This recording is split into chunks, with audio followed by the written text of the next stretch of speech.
work? What's the work?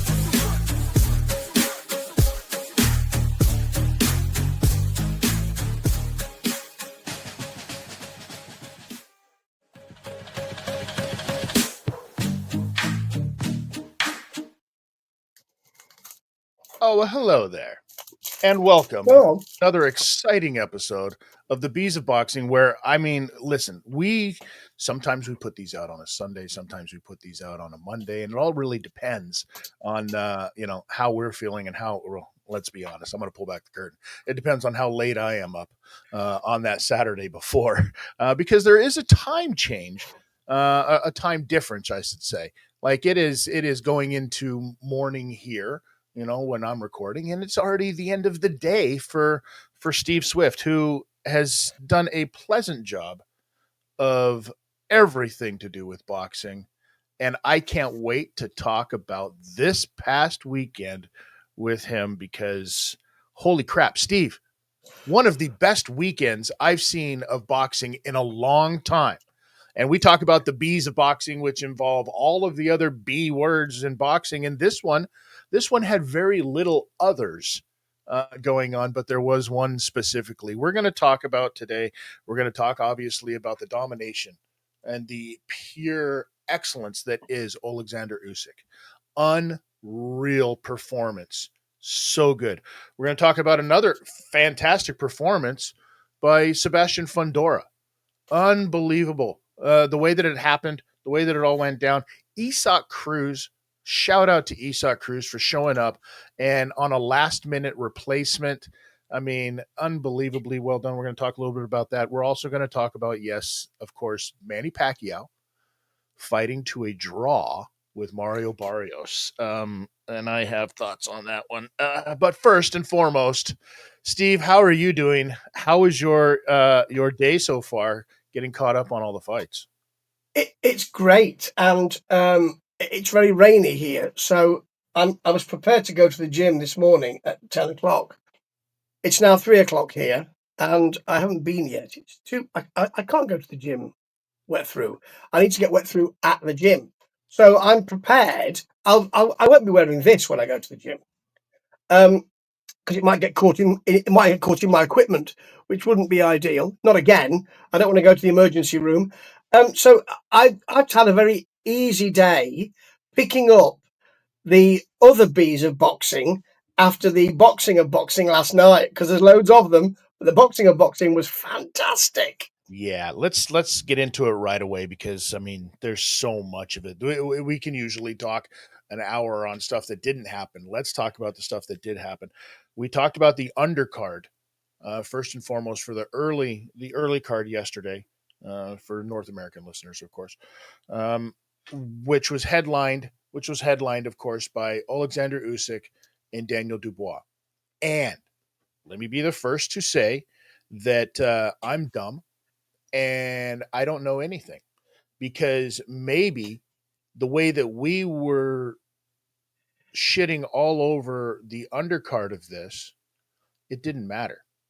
It did not matter one bit because what you got in that main event was what you paid for. It's what Alexander Usyk is making 173 or whatever it is $1 million payout on it. It's what we all wanted to see, and it's exactly what happened. How did you think this fight was going to go down? How did it go down for you? I thought that. I mean, there's a video doing the rounds. Daniel Dubois di- doesn't like interviews famously and doesn't have that much to say. And he was asked before the fight, um, "What's his biggest weakness? Whatever it is, we'll sort it. And what's his biggest strength? We'll nullify it." Well, I thought that Usyk would show his superior skills, Sure. and I thought he would stop him. I didn't think he'd knock him out, but I thought he would stop him um, around the sort of seventh. Um, but as you know from last week, I wasn't entirely sure. I mean, I thought that if Daniel Dubois worked the body, then he had a chance, as AJ did in their second fight. He didn't. He wasn't able to work the body because, in my view, and I'd like to hear what you think about this.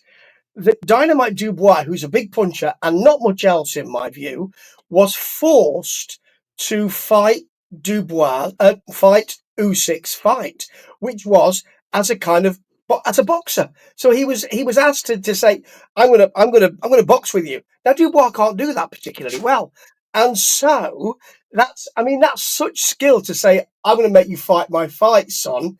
That's phenomenal, and he did. I don't know how he did it because I'm not a boxer, folks, but it was amazing. Well, how he did it was he kept that jab out there. And even when the jab wasn't jabbing, he kept the arm out there. He always was measuring. He was constantly doing this is something that he didn't do in that first fight, and it allowed Daniel Dubois to get some shots off. This time around, Usyk was like, "No, you're going to earn every shot.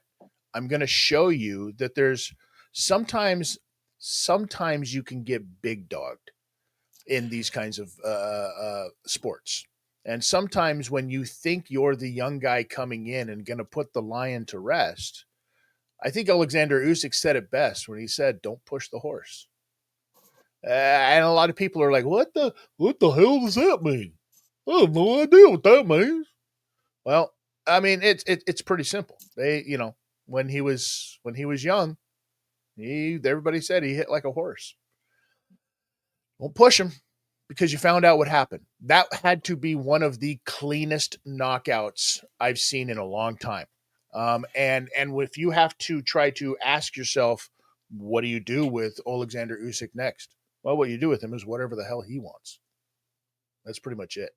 More importantly, what do you do with Daniel Dubois next? And that's a It, tough.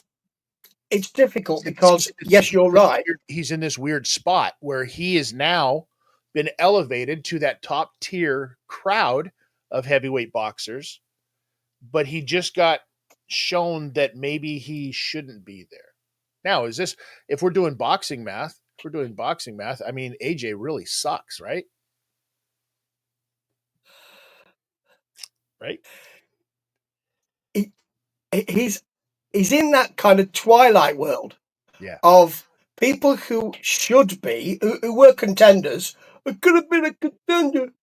And he's in that kind of twilight world with people like Deontay Wilder, really, with, well, that's your fight. And Zhile Zhang, that's your fight now. Because really, if we're considering this, they're not thought of as title contenders, really.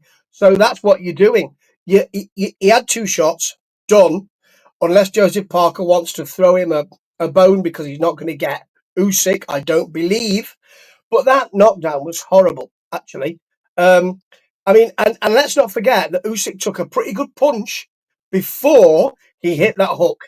I mean, he took that, fired back with a hook, a peach, and Dubois was up and then took a lovely, another precise, fantastic punch, and looked all at sea. That was a big knockout. Your head doesn't have to bounce off the mat for it to be a big knockout. When you saw his face afterwards, that's going to stay with him. A bit like the fight against Dubois will stay with AJ for a long time.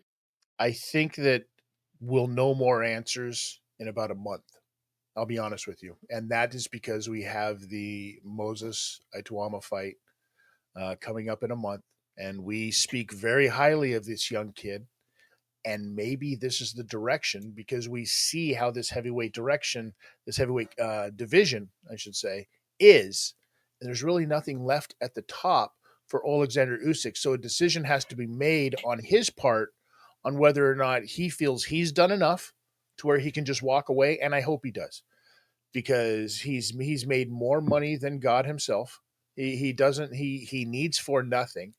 All right. So at this point, it's ego driven. He's trying to prove a point that don't say we're old.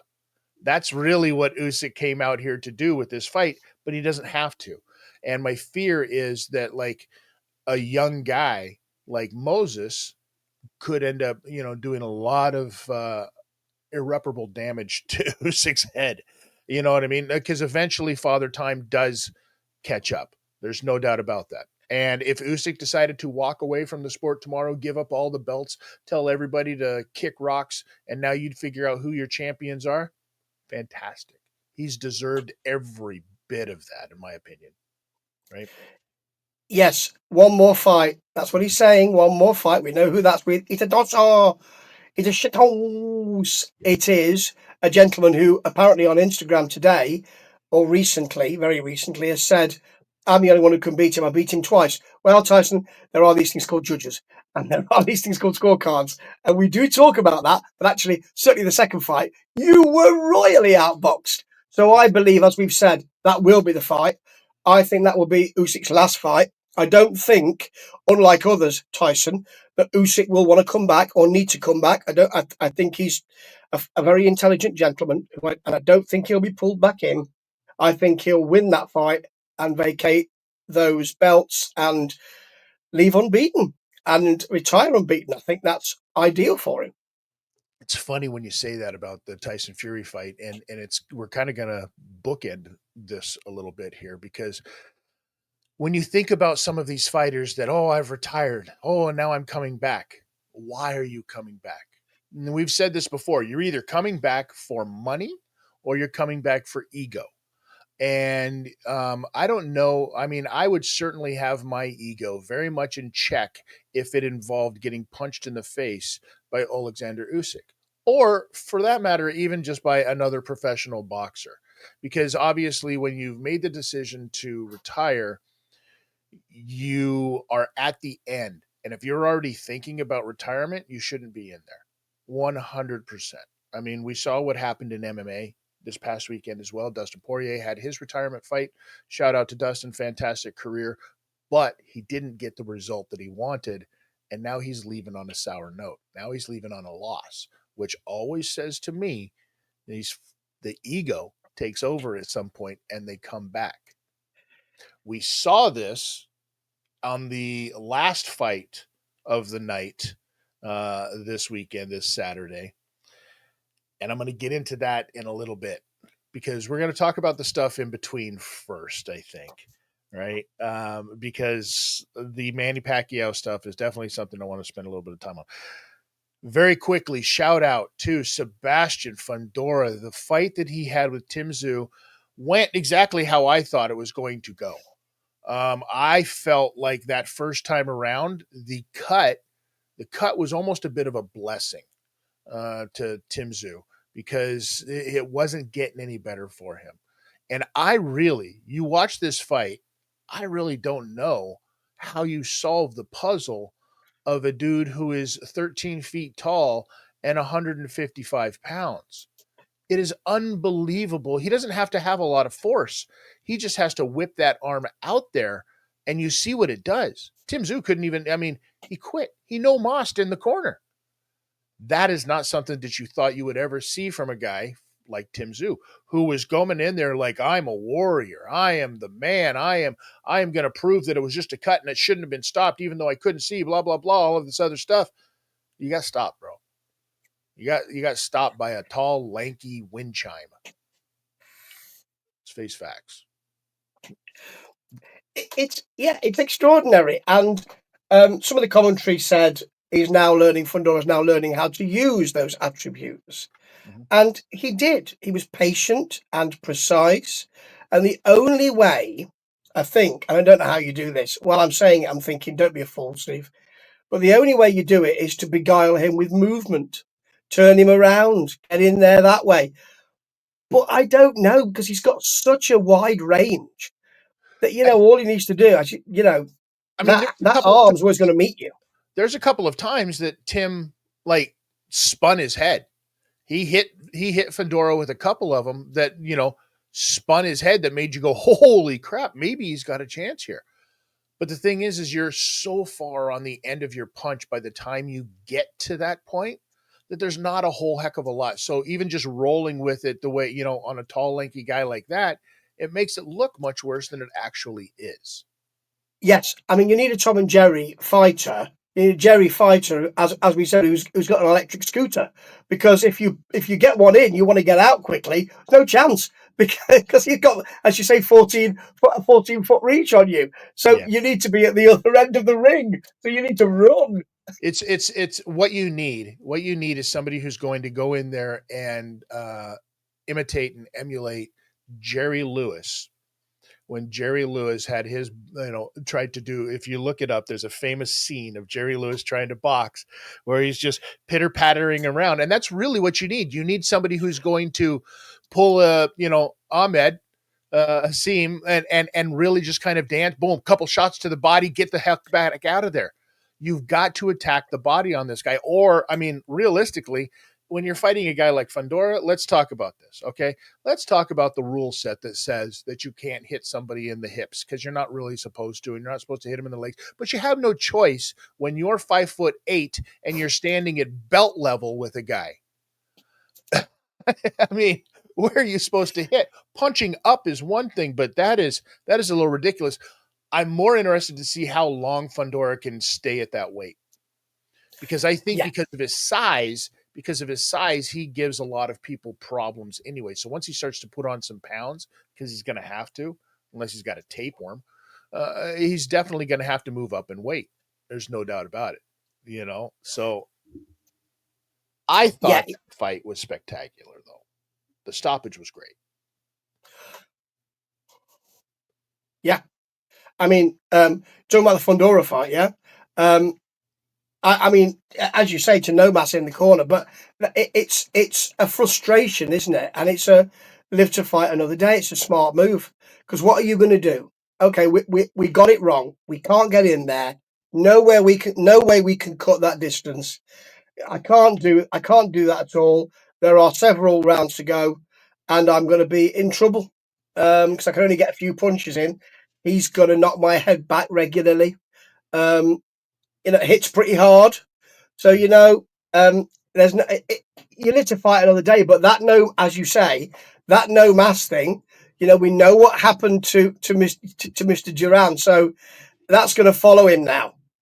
That's bound to follow him round because, as you say, he's a warrior, but that's on his record. Now, in my opinion, the greatest small fighter fought last night, and his name isn't Manny Pacquiao. His name is Jesse Bam Rodriguez. The the fight, I mean, I've said it here before how much I enjoy watching Jesse fight, the way that he pulls off angles and is able to, it's very reminiscent of an old Vasily Lomachenko. The way that he cuts off his angles and is able to throw off of those angles and you don't know where he is. He had a fight last night against Fulamele Kafu, Panther. Um, and Kafu pulled off some interesting approach to this fight where he said, I'm going to stand in my own corner so I don't have to walk around very far and get back to it. And he thought he was going to be able to counter because that's what Kafu is. He's a counter fighter. But as I've said it before, nobody, absolutely nobody applies pressure like Jesse Bam Rodriguez does. And he proved once again last night in Texas, in the home of the shittiest football team to ever exist. I'll say it. Screw you, Dallas Go Birds. Uh, Listen, no, we can fight about it. I don't care. I've been there. I've been in the mouth. I've gone right into the hellhole that is the AT&T Stadium, right? Wearing all of my Philly stuff. I don't give a shit. Screw them. Come at me, bro. Anyways, Jesse represented. Jesse absolutely represented on that card. Did you get a chance to see all of this fight as well? What'd you think of it? Oh yes, and you're quite right in that. What I thought was interesting was because I always like to listen to the commentary, and I like to watch it without and with too. And the commentary was, "Well, I'm missing his left to right movement." Well, he didn't need to, did he? Because he was producing such fantastic angles, and he knew that Cafu wasn't really going to give him much back. That although he came to fight, let's be clear. But I thought he didn't need to do that. He can really cut that off. Beautifully done. His ring awareness is fabulous. His patience and shot selection are fantastic. And you know what it is? For me, I just thought, I don't know where these are coming from next. And if I don't know, then neither does his opponent. So he won't do what he doesn't need to do. He knows what he's doing. His energy is precious. And he's not going to give you what what you expect if he doesn't need to. The towel came in eventually, didn't it? Yes, it did. Yes, it Yeah. did. They asked him in the corner in between rounds, and then in the next round after that, I think it was the seventh or something like that. He was like, "Yeah, no." Towel came in. He was just taking too much of a beating. He wasn't knocked down. He was just taking too much of a beating. In my opinion, that's a smart move by Kafu's trainers and coaches to say we're not getting out of this. Why sit there for four more rounds, 4 or 5 more rounds and just get beat the hell up? It's not worth it. Absolutely, and let's not forget that the ref tried to separate them to stop it, but he couldn't do that because Rodriguez was so in it that he was just on him, and there was no space. He tried twice to prise them apart and couldn't do it. Unbelievable. And that tells you right there how fast Jesse Rodriguez moves. It's unbelievable. I do think that one of the reasons that we're seeing, we've talked about it as boxing pundits, the fight to make. And I think that they're starting to pay attention. And this is why you're seeing Jesse Rodriguez fight in Texas on TV, give him the rub. This is why you're seeing Inoue do the world tour, fight in other places. Now I know Jesse is smaller than Inoue right now, but let's be honest, that's the fight that we all want to see. If you're talking about let's put these smaller weight class guys against one another, that's the fight that you want to see. You want to see Jesse Bam Rodriguez and Inoue go at it. I'm here for it the whole time. Now, let's talk about small fighters and let's talk about comebacks and let's bookend this entire thing with what I was talking about when we said at the very beginning that sometimes fighters coming back isn't necessarily a good thing because Manny Pacquiao, yeah, I see you falling asleep at what I'm saying over there, Steve, and Manny Pacquiao showed up to fight. He showed up in his compression diabetes socks like an old man. He came out there looking thick. Manny looked thick, and this is what I'm going to say to you. Manny looked like Manny might have been off of the rings for a few years. Listen, I've said for years and years and years, Manny Pacquiao, you do not go from 109 to 7 weight classes up in a matter of 6 minutes and win everything without maybe a little bit of assistance. But that's here for another day. I'm just saying. Now, what did you think of this fight? First of all, did it deliver? Did it disappoint? Did it do exactly what you thought it was going to do, Steve? The problem is that I had already clutched my pearls so rigidly that I was almost choking myself because I was worried about, well, he could hit him so hard that he does him serious damage. So I was already deep in that, and I thought, this could be like watching carnage, this. And I'm not, I don't want to go to a bullfight. I don't want to see that. And I don't want to see this. However, it didn't work out that way. It was a draw. And generally, I'm here all day saying, that's bullshit. That's definitely not a draw. On this occasion, I can't imagine who you would give the rounds to, because I don't think anybody won any of them, and that's mainly because I don't think Barrios turned up. He clearly didn't. He didn't throw very much. He allowed a rather flat-footed and lumpen Manny Pacquiao, who, let's be clear, was better than we've seen him on the last two fights.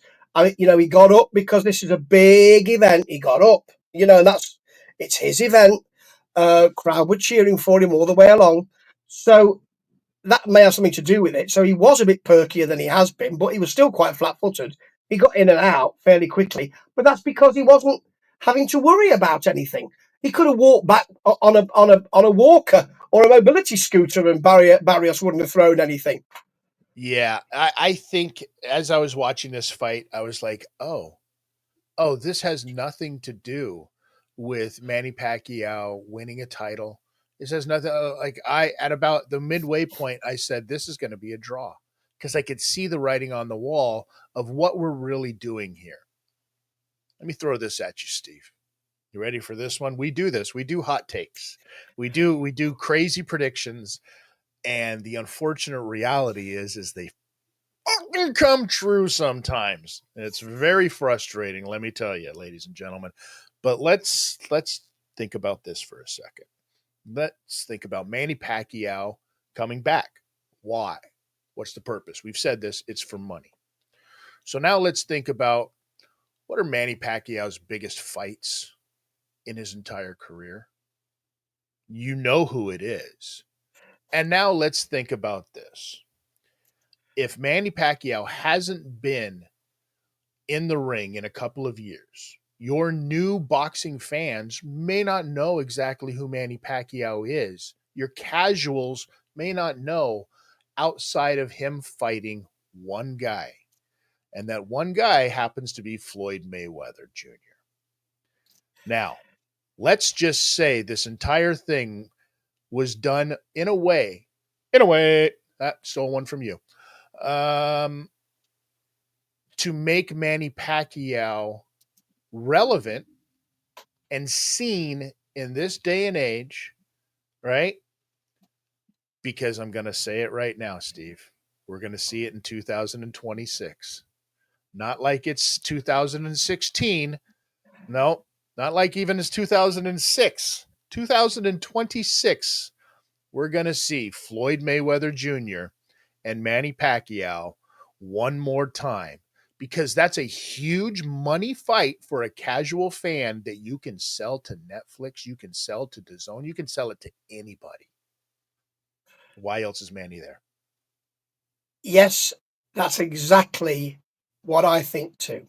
And I have said this because on my feed, a comment came up that the Floyd Mayweather, I don't know if this is right, you can never say things are true and what is truth, but his camp have said if Pacquiao wins, then we consider coming back. Now, as you say, didn't need to win and get a belt there, so they can now fight, and they could. Let me give you this though.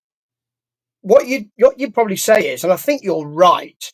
What you probably say is that they should do this or would do this as an exhibition. However, with the WBC shenanigan and the previous champions thing. And if you look at the opportunities for previous champions to come back, they're about 15 feet long. So what say you that they come back for that big fight and I presume I suspect Mayweather will win, and then Mayweather looks for a title. What say you about the legitimacy of him coming back to that? Because I think it's set up beautifully for that.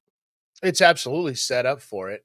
But I would like to think that Floyd Mayweather is smart enough to know what his limits are in his age right now.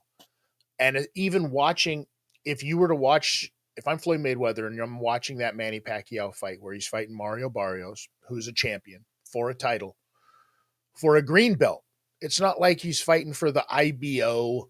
You know what I mean? And it's not even like he was fighting for, like he was like a Coley who's fighting for a silver title. Hey, get the fuck out of here. The hell is that? You know what I mean?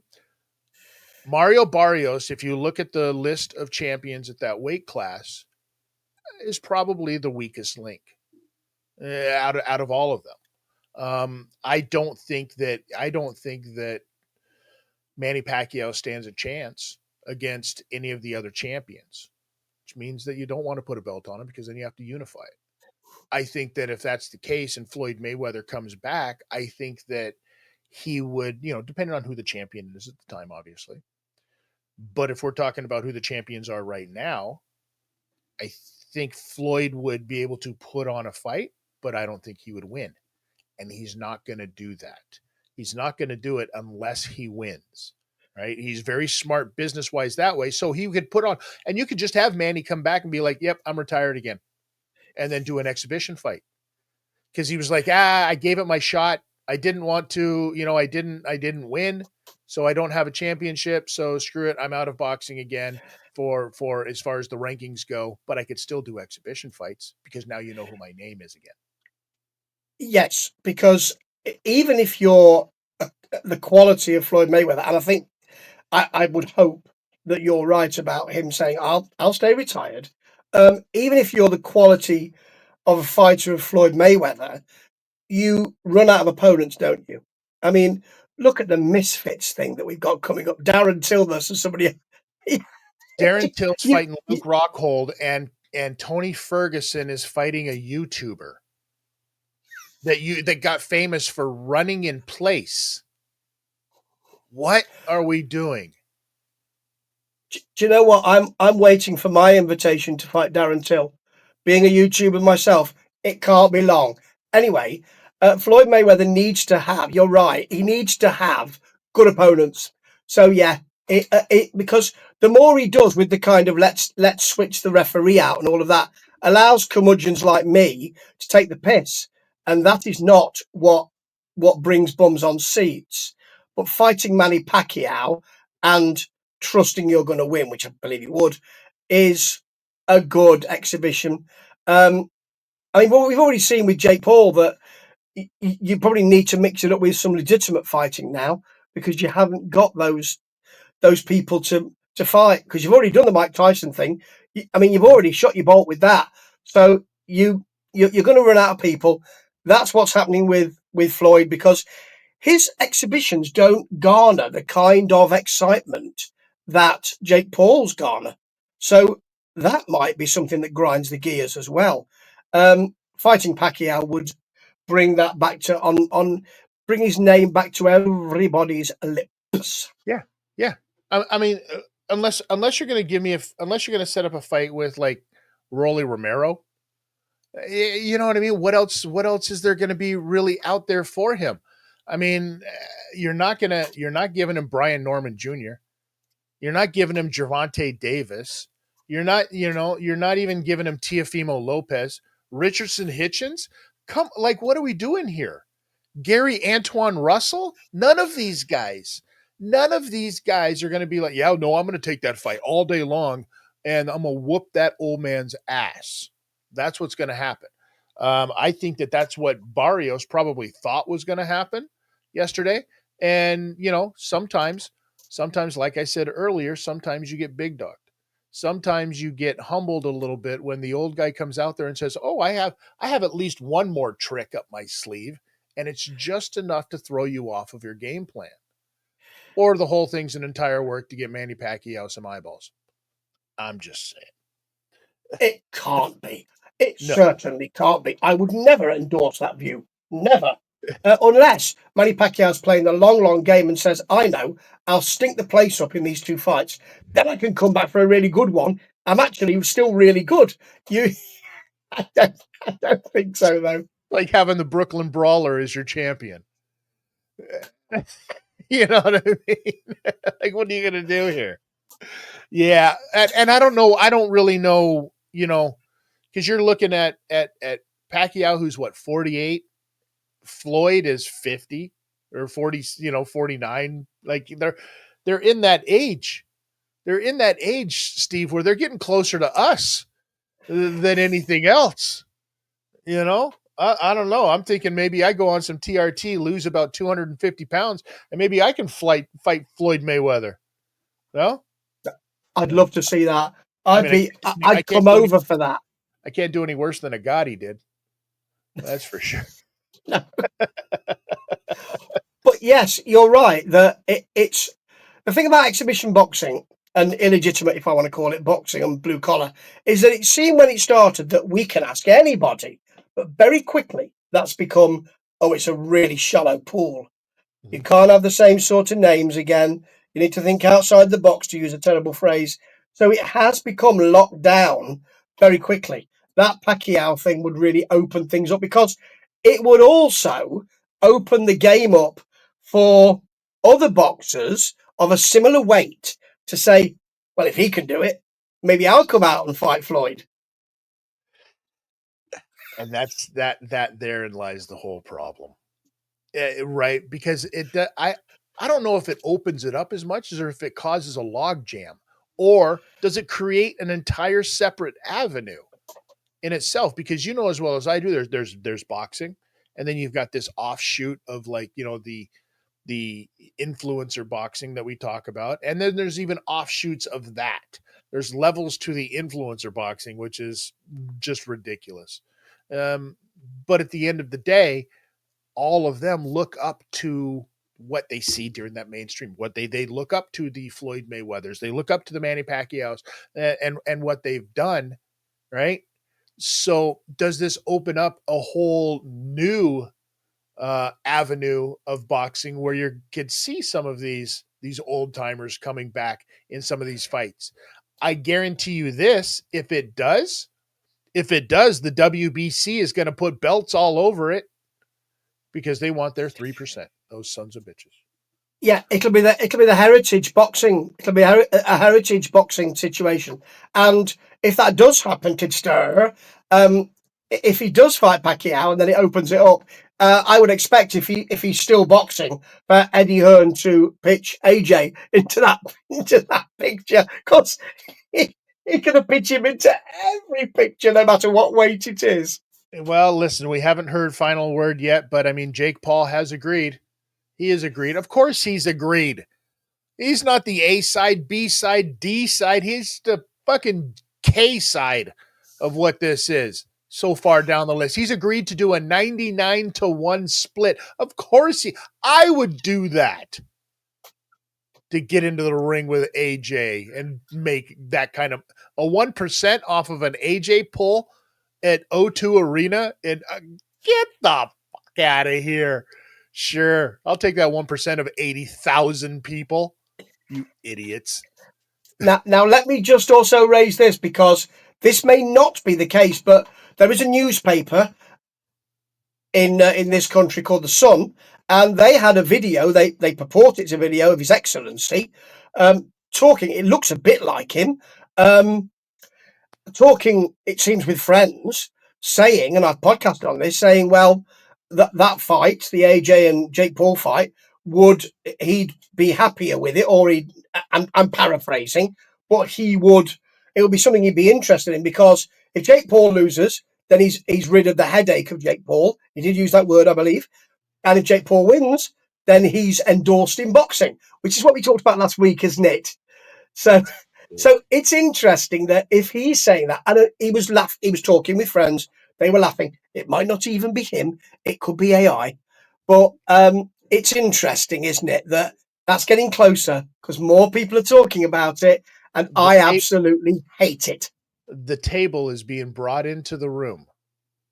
We're not there yet, but the furniture is being put into place because we've said this before that there's going to come a time where we're going to look at that TV, look at that computer, look at that phone, and you're going to see on your screen that table is going to be surrounded by Jake Paul, Turkey Al Sheik, Dana White, and of course, Ben Shalom. And we're getting closer. The table is being brought into the room. And the weirdest thing is it's not Ben Shalom. It's not His Excellency Turkey Al Sheik. It's not Dana White who's making this happen, Steve. It's fucking Jake Paul. Jake Paul is the one that's making this all happen right now in the world of boxing. Jake Paul, he'll never be the A side on anything more than his own cards, but he's finding a way, a really sneaky good way to make sure that he's at least the B plus side in this. It's extraordinary. It's you got to have a shout out for him. You got to do it. We've been doing it, even though we perhaps we're doing it through gritted teeth, but you have to have a shout out for him because he's doing it differently. He's doing it in a wrestling way. He's breaking down those doors by saying, I will not dress in a big coat and a suit. I will not use those words um, I will not use those nice words that other people use. I'll say what I want to say, and you won't be able to ignore it, because as soon as he says it, people like me and others say, oh, how dare he? And then you have to respond, and then it's out there in the open. It's all of that. So yeah, you're right. He's making it happen, and we said it here first. Unbelievable, as usual. Well, Steve, we're going into a time now where the next big fights that are coming up seem to be, Clarissa Shields fighting. A very quick side note: shout out to Clarissa Shields and her ability to think that she is the current, and she is the current day female goat of boxing. But it seems like, I'm going to leave this with you before we go here. Seems like Clarissa Shields isn't happy that there is an Ali out there who also who's retired, you know. But she'll tell you that if she wasn't retired, she'd be the greatest ever. So maybe we're going to see this come back. So it's not just happening in men's boxing, Steve. Now we're going to start to see it in women's boxing as well. Because if we can get Layla Ali to come back and fight Clarissa Shields, that actually does a lot for Clarissa Shields, I think, because you can scream at the top of your lungs that you're the greatest women's boxer of all time. But if nobody's in the room to hear you, who gives a shit? But you put an Ali on that card with it, now you've added some credibility to it, regardless of how good she is or anything like that. And she's an undefeated fighter, right? I think Yeah. that's what they're doing there. Oh, I agree with you, and it's part of the bees of boxing, isn't it? Because the boxing of boxing for women's boxing is there. So I really enjoy it, and the work is great. But the other bee, the business of boxing, the branding of boxing, the brouhaha of boxing, the bullshit, isn't there yet. And Ms. Ali is a big talker. We don't have one of those really. I mean, we've got shouters, but we don't have one of those where you think that's a witty turn of phrase. I like watching that. We don't have that in the women's game so far, I don't think. So that is necessary. Yeah. Yeah. So, I mean, outside of that fight, next biggest fight coming up, obviously, is the Terrence Crawford Canelo Alvarez. And we're going to break that down a little bit more as we get closer, and especially the undercard of this one, because this has got a lot more ramifications of the outcome than I think people even realize, especially especially after this past weekend of boxing, because everybody's squirrely. Everybody who's a boxer, everybody who's a fighter, everybody's amped up. Everybody's pumped because the fights were that good. If you haven't had a chance yet, please go back, watch some of those fights, and let them know. Let them know where you heard about it, because they know who we are. They listen to us. Steve, as always, it's a pleasure. I know everybody now needs to go over to World Weary Guy 1 to check out what you're doing. Music, movies. We've made some suggestions to you. Um, what are we talking about music wise this week? Well, I went out last night and then came back and watched the fights. But I went out last night, so I didn't see the Dubois fight as it happened. I saw it just as it finished. Because I'm into my heavy metal, Mm-hmm. and we have a local club called Holy Diver, which of course is the Dio link, and it's not far, and we like to go there. Yes, myself and my lovely missus like to go there because we're both into the metal. And last night we saw two cover bands, both of them female fronted. There was a Dio cover band called Shio, and then there was an AC/DC one called AC/DC. I will be reviewing that because it was a great night out. It was weird because, I'm a fantastic Ronnie James Dio fan, and there is nobody in the metal world that I revere so much. And I saw him on the Master of the Moon tour, which was not a million years, it wasn't that many years before he passed. And he was in a small room, sadly. It was full, and I don't think he needed the mic. I could hear him pinging off the wall at the back because that voice is so incredible.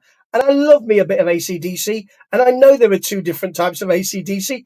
I know that, but I love them both. My missus wouldn't agree, but I love them both. So I'll be talking about that.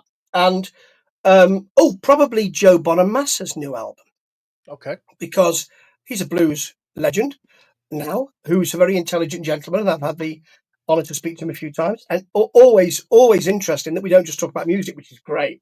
So he likes to think outside the box, but this time on this album, he isn't. And I think that's purposely done. But I'll tell you what, It sounds sodding expensive.